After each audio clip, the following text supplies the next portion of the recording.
Doctor विकास दिव्य कीर्ति और दृष्टि IAS ने 4 दिन बाद अपनी चुप्पी फाइनली तोड़ दी है। 4 दिन पहले दिल्ली के एक कोचिंग सेंटर में बेसमेंट में लाइब्रेरी में 3 बच्चों की मौत हो गई पानी भरने के कारण, और जब से ये घटना हुई उसके बाद से एमसीडी ने भी अपनी कार्रवाई शुरू की। विकास दिव्य कीर्ति समेत 5 अन्य कोचिंग विकास दिव्य कीर्ति की दृष्टि आईएएस समेत 5 अन्य कोचिंग संस्थानों पर भी कार्रवाई हुई, और अब फाइनली दृष्टि आईएएस ने अपनी वेबसाइट पर एक प्रेस विज्ञप्ति छापकर इस पर अपनी सफाई दी है। अभिनव, क्या लिखा है उस प्रेस रिलीज में? देखिए, कल से हम जब ग्राउंड पे भी थी, कल पूरी रात हमारी टीम कवरेज में थी, मैं ही था इनफैक्ट ग्राउंड पे, तो जो छात्र थे उनका गुस्सा प्रशासन के खिलाफ था, उनका गुस्सा कोचिंग से खिलाफ था, उनके गुस्से का ही एक हिस्सा उनके अध्यापकों, उनके टीचरों के खिलाफ था, क्योंकि वो उनको लग रहा था कि ये हमारे समर्थन में बोल नहीं रहे हैं या बात नहीं कर रहे हैं। और प्लस दृष्टि आईएएस का बेसमेंट में कोचिंग चलने की बात आई तो उसको लेकर के और सवाल पुख्ता हो गए कि इसलिए शायद नहीं बोल रहे थे। तो कल रात में पहले देखेंगे तो ओआरएल में हो रहा था, जहाँ पे ओल्ड राजेंद्र नगर, वहाँ पे प्रोटेस्ट चल रहा था। उसके बाद रात के 11 साढ़े 11 बजे के करीब मुखर्जी नगर में जो दृष्टि कोचिंग आईएएस दृष्टि आईएएस है उसके सामने छात्र बैठ गए। हम पहुँचे, हमने बात की बहुत सारे छात्रों से। वो हमसे कह रहे थे कि आप उनका पक्ष ज़रूर ले आइए, तो हमने भी कहा था कि उनका पक्ष ज़रूर लाएंगे। लेकिन अभी जो है फ़िलहाल उनकी प्रेस विज्ञप्ति आई है जो इस पूरे मामले पर 3 छात्रों की मौत पे और जो उनके बेसमेंट में कोचिंग चल रही थी उस पर पहला जवाब दिया है। क्या जवाब दिया है वो मैं पढ़ के सुना देता हूँ। ये वेबसाइट है और इस वेबसाइट पे विज्ञप्ति संख्या इतनी प्रेस विज्ञप्ति, ये दृष्टि की वेबसाइट है, यहीं पे प्रेस रिलीज जारी की गई। हो सकता है कोई बयान भी उनका आता हो। इसमें क्या लिखा है पहले मैं उसको बता देता हूँ पढ़ करके। पहली लाइन लिखी है, इधर अगर दिखाएंगे तो, हमें खेद है अपना पक्ष रखने में देरी की। वस्तुतः हम नहीं चाहते थे कि अधूरी जानकारी के आधार पर कुछ कहें। इस देरी के लिए हम हृदय से क्षमा प्रार्थी हैं। तो पहला सवाल छात्र इसी पे कर रहे थे कि आप बोल क्यों नहीं रहे, आप अभी तक क्यों नहीं बोला। तो इन्होंने यहाँ पे देरी, इनको लग गया ये बात कि हाँ हमसे देर हुई है। 4 दिन हो गए। 4 दिन। तो उसके बाद फिर शनिवार की दुर्भाग्यपूर्ण घटना जिसमें 3 विद्यार्थियों, श्रेया यादव, तान्या सोनी और नेविन नाम है उनका, कि असमय व दर्दनाक मृत्यु हुई। हम गहरी संवेदना प्रकट करते हैं। हम तीनों बच्चों के प्रति विनम्र श्रद्धांजलि अर्पित करते हैं और ईश्वर से प्रार्थना करते हैं उनके परिवारों का पूर्ण क्षति झेलने का हौसला मिले। इन बच्चों के परिवारों से हमारा प्रत्यक्ष परिचय नहीं है, किंतु दुख की इस घड़ी में हम पूरी तरह उनके साथ हैं। यदि हम किसी भी तरह से उनके लिए कुछ कर सकेंगे तो कृतज्ञता महसूस करेंगे। ये लिखिए। फिर उसके बाद यहाँ पे भी उन्होंने घटना जो हुई उस पर लिखा, और लिखा कि इस दुर्घटना को लेकर विद्यार्थियों में रोष दिख रहा है, वो पूरी तरह न्यायसंगत है। बहुत अच्छा होगा यदि इस रोष को सटीक दिशा मिले और सरकार कोचिंग संस्थानों के लिए निश्चित दिशा निर्देश लागू करे। इस संबंध में हम सरकार के साथ सक्रिय सहयोग करने को तत्पर हैं।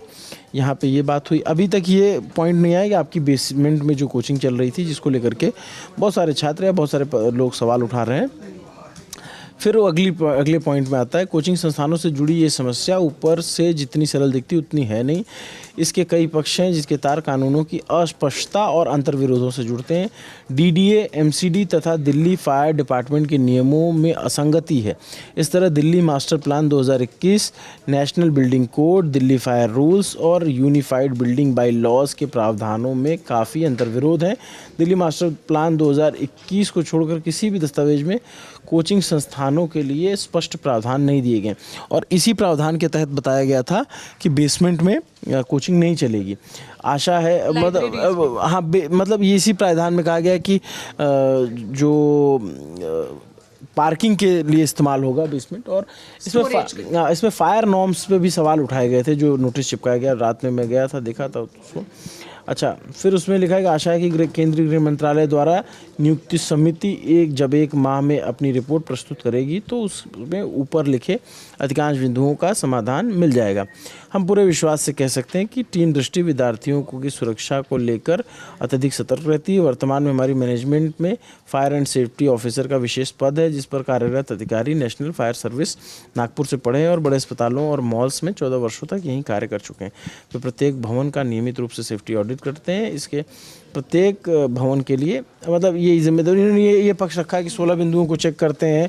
इसके बाद लिखा है कि दिल्ली नगर निगम द्वारा पिछले कुछ दिनों में की गई व्यापक कार्रवाई स्वागत योग्य। मैंने जो इनके खिलाफ भी कार्रवाई हुई है उसका भी स्वागत किया, लेकिन सवाल ये है कि वो चल क्यों रही थी, क्या नियमों में स्पष्टता थी या फिर नियमों को अनदेखा किया गया, सवाल यहाँ पे अभी भी बने हुए।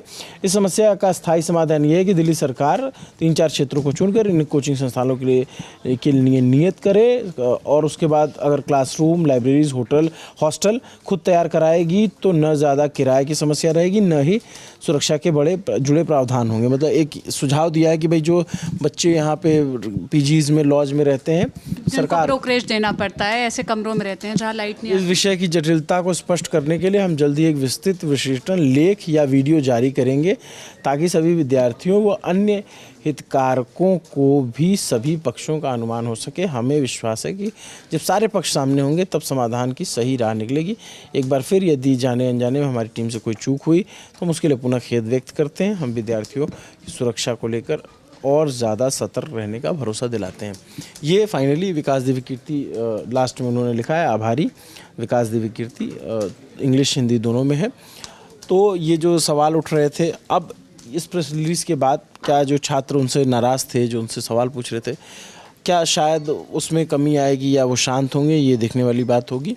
लेकिन नाराज़ तो छात्र बहुत ज़्यादा थे और नाराज़गी जाहिर भी है क्योंकि वो एक तरीके से टीचर को अभिभावक मानते हैं और जब उनको लगता है कि हमारे ऊपर कुछ बनकर आई है और हमारे टीचर ही नहीं बोल रहे हैं तो वो सवाल पूछते हैं और वो सवाल सड़कों पर आकर पूछा जाता है, कई दफ़े क्लासरूम के बाहर।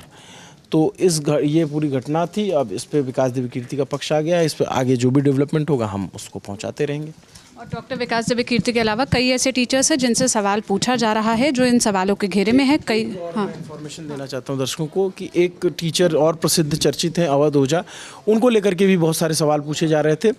तो ये हम कल भी आपसे वादा कर रहे थे कि हम पक्ष लाने की कोशिश करेंगे। अवध ओझा सर का जो इंटरव्यू है वो हमने लाइनअप कर रखा है, वो जल्द ही आपको देखने को मिलेगा। इनके अलावा भी जो बाकी कोचिंग संस्थान हैं जो सवालों के घेरे में है उनका भी अगर पक्ष सामने आता है तो हम आप तक पहुंचाते रहेंगे। बाकी आप इस मसले पर क्या कहना चाहते हैं अवध ओझा जी से अगर आप कोई सवाल पूछना चाहते हैं तो आप कमेंट में बता सकते हैं। कैमरे के पीछे मेरे साथी जतिन है, मैं सोनल हूँ। लल्लन टॉप से इस मुद्दे पर लगातार कवरेज जारी है, आप हमारे साथ जुड़े रहिए।